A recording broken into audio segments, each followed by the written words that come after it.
झारखंड की राजनीति में शुक्रवार को दो अहम बड़े बदलाव हुए।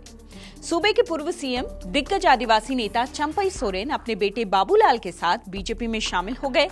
दूसरा बड़ा बदलाव, हेमंत सोरेन सरकार में चंपई सोरेन की जगह घाटशिला के जेएमएम विधायक रामदास सोरेन कैबिनेट मंत्री बनाए गए। चंपई सोरेन की जगह उन्हें ये पद दिया गया। झारखंड की राजनीति के लिहाज से ये दोनों घटनाक्रम बेहद अहम हैं और इसी साल झारखंड में होने वाले हैं चुनाव। जेएमएम के सामने बीजेपी बड़ी चुनौती बन चुकी है।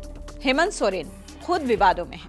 कुल मिलाकर बीते 6 महीने में जैसी तस्वीर इस सूबे से सामने आई, वो ये तो साफ कर देती है कि इस बार के यहाँ पर जो इलेक्शन होने वाले हैं वो बहुत इंटरेस्टिंग है। चलिए समझने की कोशिश करते हैं कि कैसे सिर्फ 6-7 महीनों में झारखंड की पूरी फिजा, सियासी फिजा बदल गई। हेमंत सोरेन खनन लीज मामले में भ्रष्टाचार के आरोपों में घिरे। ईडी ने मनी लॉन्ड्रिंग मामले में उनसे लंबी पूछताछ की और 31 जनवरी की रात उन्हें गिरफ्तार कर लिया गया। इससे पहले उन्होंने सीएम पद से इस्तीफा दिया। चंपई सोरेन उस वक्त सीएम बनाए गए झारखंड के, लेकिन हेमंत सोरेन को गिरफ्तारी के 5 महीने बाद हाईकोर्ट से मिल गई बेल और चंपई सोरेन को अपनी कुर्सी छोड़नी पड़ी। चंपई सोरेन का क्यों हुआ जेएमएम से मोह भंग, ये एक बड़ा सवाल है। इसका जवाब हम आपको दें उससे पहले आपको एक किस्सा सुनाते हैं। सीएम बनने पर चंपई सोरेन ने फ्लोर टेस्ट के दौरान हेमंत सोरेन की खूब तारीफ की। कहा, हम गर्व से कहेंगे हम पार्ट 2 हैं। हेमंत बाबू हैं तो हिम्मत है। जब घनिष्ठता इतनी थी तो आखिरकार दरार कैसे पैदा हो गई इन दोनों नेताओं के बीच? इस सवाल का जवाब भी चंपई सोरेन ने खुद दिया। चंपई सोरेन ने कहा, 3 जुलाई से पहले मेरे सीएम रहते सारे कार्यक्रम स्थगित कर दिए गए। अपमान किया गया। मुझे विधायक दल की बैठक का एजेंडा तक नहीं बताया गया। बैठक के दौरान मुझसे इस्तीफा मांग लिया गया।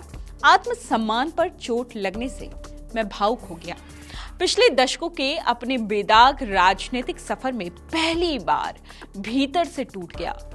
3 दिनों तक अपमानजनक व्यवहार मेरे साथ किया गया। उन्हें यानी हेमंत सोरेन को सिर्फ कुर्सी से मतलब था।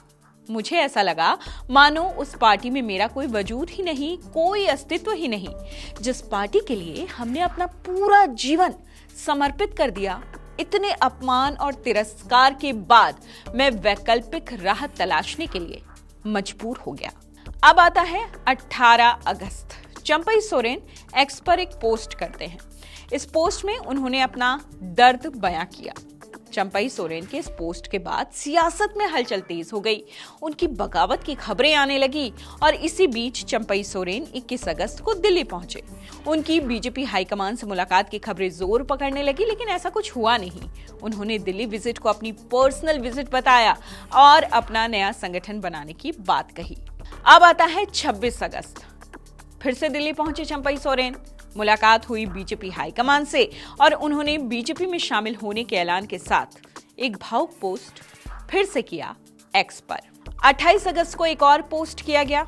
जेएमएम सुप्रीमो शिबू सोरेन को संबोधित करके उन्होंने लिखा और आंदोलन के दिनों को याद किया। इसके साथ ही उन्होंने शिबू सोरेन में फिर से आस्था जताई और लिखा कि आप सदैव मेरे मार्गदर्शक बने रहेंगे। हालांकि अब सबसे बड़ा सवाल यह है कि क्या चंपई सोरेन बीजेपी में जाने के बाद अपनी राजनीति बचा पाएंगे?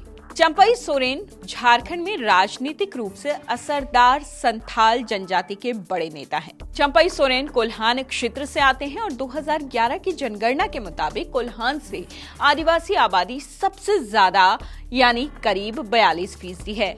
2019 विधानसभा चुनाव में झारखंड मुक्ति मोर्चा गठबंधन ने इस क्षेत्र की 14 विधानसभा सीटों में से 13 जीती थी और इस इलाके में चंपई सोरेन की पकड़ अच्छी खासी मानी जाती है। बीजेपी के लिए भी ये आने वाले चुनावों के लिहाज से बेहद फायदेमंद साबित हो सकता है।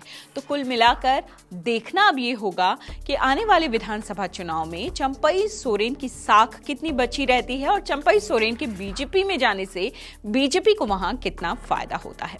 इसे लेकर आप अपनी राय कमेंट बॉक्स के जरिए हमें बता सकते हैं। इस तरह की तमाम खबरों से अपडेट रहने के लिए लाइक कीजिए, शेयर कीजिए, सब्सक्राइब कीजिए इंडिया टीवी।